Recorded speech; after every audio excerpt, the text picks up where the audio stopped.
اعوذ باللہ من الشیطان الرجیم بسم اللہ الرحمن الرحیم۔ السلام علیکم ناظرین کرام، نزول قرآن پروگرام کے ساتھ آپ کا میزبان سید مشرف عباس نصری آپ کی خدمت میں حاضر ہے۔ سب سے پہلے آپ تمام ناظرین کرام اور جو سامعین ہمارے سامنے موجود ہیں، آپ سب کو ماہ مبارک رمضان کے حوالے سے آپ کی عبادات اطاعت قبول ہو۔ ناظرین کرام، ماہ مبارک رمضان، اس کی جو اہمیت ہے، اس کی جو فضیلت ہے، بہت زیادہ ہے۔ جیسا کہ اس بات سے ہم اس کی اہمیت کا اندازہ لگا سکتے ہیں کہ خداوند متعال اپنے قرآن میں صرف ماہ رمضان کا ذکر کرتے ہیں، پورے جتنے مہینے ہیں کہیں بھی آپ کو ایسا کوئی مہینے کا ذکر نہیں، لیکن صرف ماہ مبارک رمضان، جیسے شہر رمضان الذی انزل فیہ القرآن۔ اس کے علاوہ رسول خدا صلی اللہ علیہ وآلہ وسلم شعبان کی جو آخری ہفتہ ہے اس میں خطبہ دیتے ہوئے فرماتے ہیں کہ اس ماہ جو مبارک مہینہ ہے، اس کی برکتوں کے حوالے سے، ان کی رحمتوں کے حوالے سے، یہ مہینہ تمام مہینوں پر فضیلت رکھتا ہے، اس کی راتیں تمام راتوں پر فضیلت رکھتا ہے، اس کے ایام تمام ایام پر، اور اس کی گھنٹے جو ہیں تمام گھنٹوں پر فضیلت رکھتا ہے۔ اس مہینے میں انسان جب سانس لے تو عبادت، سوئے تو عبادت، چلے تو عبادت۔ اس بات ہمیں معلوم ہو گیا کہ کیا کیسی فضیلت ہے اس کی۔ اور آج اسی حوالے سے ہمارے ساتھ گفتگو کرنے کے لیے ہمارے مہمان گرامی موجود ہیں۔ میں ان کا تعارف کراتا چلوں۔ آج ہمارے ساتھ موجود ہیں حجت الاسلام والمسلمین استاد حضرت جناب شیخ فدا علی حلیمی صاحب، اور ان ساتھ موجود ہیں ڈاکٹر سید عباس حسین صاحب۔ آپ دونوں کا بہت بہت شکریہ تشریف لائے۔ آپ کا بھی شکریہ، آپ نے موقع فراہم کیا۔ خداوند متعال کی درگاہ میں دعا ہے کہ خداوند متعال اس کاوش کو اپنی درگاہ میں قبول فرمائے۔ میں بھی آپ کا شکریہ ادا کرتا ہوں۔ یہ کوشش اور کاوش بہت اچھی کوشش ہے، انشاءاللہ خدا ان کو اجر خیر دے۔ جیسے کہ آپ جانتے ہیں کہ آج ہمارا جو پروگرام ہے وہ نزول قرآن کے حوالے سے ہے، تو میں سید عباس حسین صاحب سے میرا ایک سوال یہ ہے کہ قرآن کے نازل ہونے کے حوالے سے بات کرتے ہیں کہ قرآن جب نازل ہوتا ہے نزول کا معنی کیا ہے، نزول کے مطلب کیا ہے، تاکہ ہمارے جو سامعین یہاں پہ بیٹھے ہوئے جو ناظرین ہیں ان کو آپ یہ بات واضح کریں۔ اعوذ باللہ من الشیطان الرجیم، بسم اللہ الرحمن الرحیم، انا انزلناہ فی لیلۃ القدر۔ قرآن مجید کے نزول کے حوالے سے جب ہم بات کرتے ہیں تو سب سے پہلے مرحلے میں ہمیں یہ سمجھنا ہوگا کہ نزول کا معنی کیا ہے، یعنی اس لفظ کی ڈیفینیشن ہمیں بتانی ہوگی، اس کی تعریف کرنی ہوگی، اس کی حد بندی کرنی ہوگی۔ اس کے بغیر ہم بات کو آگے بڑھا نہیں سکتے۔ تو اگر آپ لغت کے اندر دیکھیں گے تو جس طرح سے عام طور پر الفاظ کا ہوتا ہے، مادی اس کا معنی ہوتا ہے، یعنی تمام الفاظ جو معنوی امور میں استعمال ہوتے ہیں، عام طور پر شروع میں کسی مادی امور میں، مادی چیزوں میں ان کا استعمال ہوتا ہے۔ تو لفظ نزول بھی اسی طرح کا ایک لفظ ہے، شروع میں ایک مادی معنی میں استعمال ہوتا ہے۔ مادی معنی یعنی ایک مادی چیز بلند جگہ پر ہو اور وہاں سے وہ نیچے آ جائے تو اس کو نزول کہا جاتا ہے عربی زبان میں۔ اس کی اگر ہم مثال دینا چاہیں تو جیسے مثلا بارش کا قطرہ ہے جو آسمان سے، بادل سے نیچے آتا ہے، تو یعنی اس میں پھر عربی میں کہا جاتا ہے نزل المطر، یہ عربی زبان میں کہا جاتا ہے، اس کا مادی معنی ہے۔ جب ہم قرآن مجید کے حوالے سے بات کرتے ہیں تو قرآن مجید کا یہ معنی مراد نہیں ہے، کیوں؟ اس وجہ سے کہ اس معنی کو جس معنی میں بارش نازل ہوتا ہے اس کو کہا جاتا ہے تجافی۔ تجافی میں یہ ہوتا ہے کہ جب ایک چیز اوپر سے نیچے آ جائے تو پھر وہ نیچے ہے، پھر اوپر نہیں ہے۔ قرآن میں یہ نہیں ہے۔ قرآن جب نازل ہوا تو ایسا نہیں کہ قرآن نازل ہوا ہو، نیچے آیا ہو، اب اوپر وہ جو علم الہی کا مرتبہ ہے وہاں پر قرآن کا وجود ختم ہو گیا، ایسا نہیں۔ اور خود قرآن مادی چیز نہیں ہے جو حقیقت ہے قرآن، بس یہ مادی معنی مراد نہیں ہو سکتا۔ نزول کا جو ایک دوسرا معنی ہے وہ ہے اعتباری نزول۔ اعتباری نزول میں کیا ہوتا ہے، اس کے ہم پہلے ایک مثال سے وضاحت کرتے ہیں۔ مثلا ایک وزیر ہے، اس کا ایک عہدہ ہے، اس کو اس عہدے سے تنزل دیا جاتا ہے اور اس کا عہدہ کم کیا جاتا ہے۔ سینئر وزیر تھا، جونیئر وزیر بنا دیا تو اس کا عہدہ کم ہوا، تو یہ بھی کیا ہے، نزول ہے۔ قرآن مجید کے حوالے سے ہم یہ بھی نہیں کہہ سکتے کہ اس کا نزول اعتباری ہے، کیونکہ قرآن کا جو عہدہ ہے، قرآن کا جو مرتبہ ہے وہ کم نہیں ہوا۔ ایک تیسری قسم جو علماء بیان کرتے ہیں نزول کا، وہ یہ ہے کہ نزول کا جو تیسرا معنی ہے وہ یہ ہے کہ حقیقی نزول. حقیقی نزول میں کیا ہوتا ہے؟ حقیقی نزول میں یہ ہوتا ہے کہ کسی چیز کا جو وجود کا جو ایک مرتبہ ہے اس مرتبے کو نیچے لایا جاتا ہے اور اس کو تنزل دیا جاتا ہے. تنزل کس ہدف کے تحت؟ اس ہدف کے تحت تاکہ لوگوں کو بھی سمجھ آ جائے اس بات کی. مثلا میں ایک بات ہے، وہ بات جب وہی چیز جب میں ایک چھوٹے بچے کو سمجھانا ہو تو ممکن ہے وہاں پر میرا طریقہ اور ہو جائے، وہاں پر میں ایک اور روش ایک اور طریقہ اختیار کر لوں. تو قرآن مجید کے جب ہم نزول کی بات کریں، قرآن مجید میں بالکل اسی طرح کا معاملہ ہوا ہے. قرآن مجید کا بہت عالی مرتبہ ہے، وہ علم الہی کا مرتبہ ہے. قرآن مجید یعنی خداوند متعال کا علم، جس کے بارے میں کہا لا یمسہ الا المطہرون، یا جس کے بارے میں کہا کہ وہ لوح محفوظ میں ہے.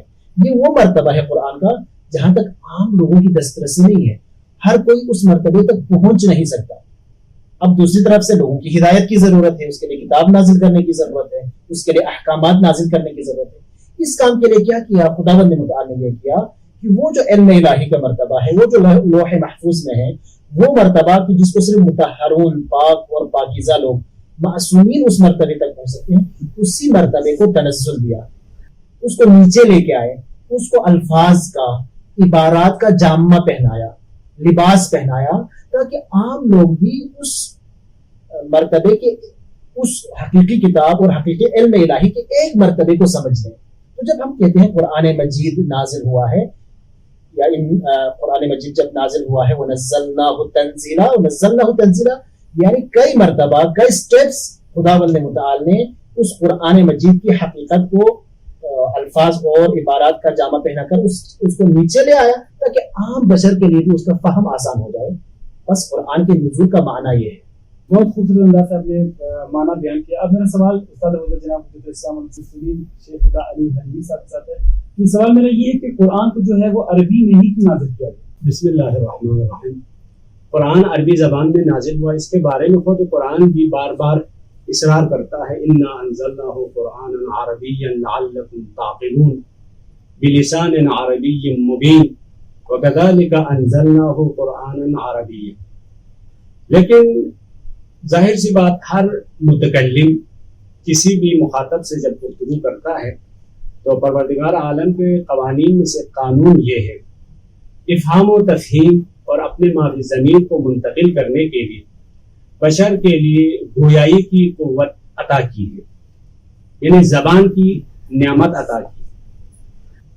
تو کوئی بھی متکلم جب اپنے مخاطب سے گفتگو کرتا ہے، افہام و تفہیم کرنا چاہتا ہے، تو ایسی زبان میں گفتگو کرتا ہے جس زبان اس مخاطب کے سمجھ میں آتی ہے. اس قانون سے انبیاء بھی مستثنا نہیں تھے، لذا فطری اور طبیعی بات ہے، جیسے کہ خود قرآن بھی ارشاد فرماتا ہے وَمَا أَرْسَلْنَا مِن رَسُولٍ إِلَّا بِلِسَانِ قَوْمِهِ لِيُبَيِّنَ لَهُمْ. ہم نے انبیاء علیہ السلام اور مرسلین علیہ السلام کا سلسلہ شروع کیا تو ہر رسول جس قوم میں مبعوث ہوتے تھے اس قوم کی زبان سے آشنا ہوتے تھے، اسی قوم کی زبان میں گفتگو کرتے تھے تاکہ وہ قوم کو پیغام سمجھ میں آ جائے. تو اس اعتبار سے جب پیغمبر اکرم حضرت محمد مصطفیٰ صلی اللہ علیہ وآلہ وسلم عرب معاشرے میں مبعوث ہوئے تو عربی زبان میں گفتگو کرنا ایک فطری اور طبیعی بات ہے. دوسرا نقطہ یہ ہے کہ بہانہ کرنے والے افراد، بہانہ جو افراد ہوتے ہیں، ان کے بہانے کو باطل کرنے کے لیے بھی عربی زبان میں گفتگو کی ہے اور عربی زبان میں قرآن نازل ہوا ہے. اس کو بھی قرآن نے ذکر کیا ہے وَلَوْ جَعَلْنَاهُ قُرْآنًا عَجَمِيًّا، اگر ہم قرآن کو غیر عربی زبان میں نازل کرتے تو پیغمبر کا جو اولین مخاطب تھے عرب والے، لَقَالُوا لَوْلَا فُصِّلَتْ آيَاتُهُ، یہ آیات اس کے واضح نہیں ہے، اس کے پیغام روشن نہیں ہے، ہمیں کچھ سمجھ میں نہیں آتا ہے. ان کا اشکال یہ ہوتا تھا، اعتراض ہوتا تھا، لہذا ان کو منہ بند کرنے کے لیے، اشکال ختم کرنے کے لیے قرآن عربی میں نازل ہوا. ایک تیسرا نقطہ بھی ہو سکتا ہے، آج کل مستشرقین زیادہ ذکر کرتے ہیں، البتہ اس زمانے میں بھی یہ تھا کہ نعوذ باللہ پیغمبر حضرت محمد مصطفیٰ صلی اللہ علیہ وسلم قرآن کو غیر عرب افراد سے داستانیں سننے کے بعد ان داستانوں کو عربی میں ترجمہ کر کے قرآن کی شکل میں بیان کرتے ہیں مستشرقین بھی. تو قرآن نے بھی یہ ذکر کیا ہے، کیونکہ اگر یہ پیغمبر